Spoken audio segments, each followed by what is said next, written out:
एक आदमी बहुत गरीब परिवार से था। वह बहुत दिनों से नौकरी की तलाश कर रहा था, लेकिन उसे अपने शहर में नौकरी नहीं मिल पा रही थी। ऐसे में उसने दूसरे शहर में नौकरी तलाश करने का फैसला किया। उसने अगले ही दिन ट्रेन पकड़ी और दूसरे शहर की तरफ निकल गया।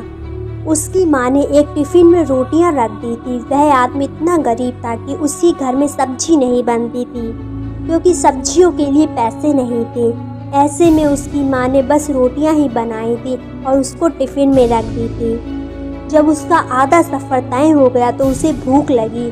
उसने टिफ़िन निकाला और रोटी खाने लगा।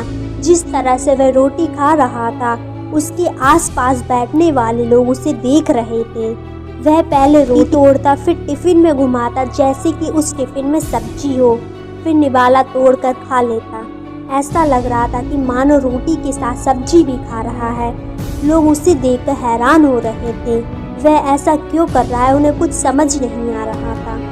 एक आदमी ने उससे पूछ ही लिया कि भाई, तुम्हारे पास केवल रोटी ही है, तो तुम रोटी को घुमाकर क्यों खा रहे हो?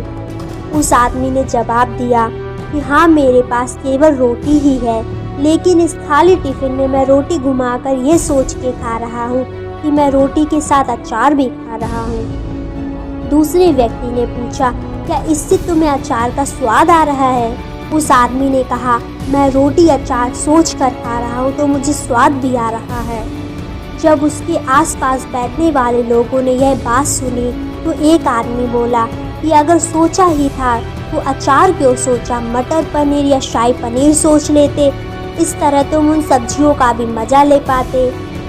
तो दोस्तों, इस कहानी से हमें ये सीख मिलती है कि बड़ा सोचो तभी बड़ी सफलता मिलेगी। अगर आदमी के सपने बड़े होंगे तभी सफलता भी बड़ी होगी। इसके लिए आदमी को बड़ा सोचना होगा। दोस्तों, आशा करते हैं आप सभी को ये कहानी पसंद आई होगी।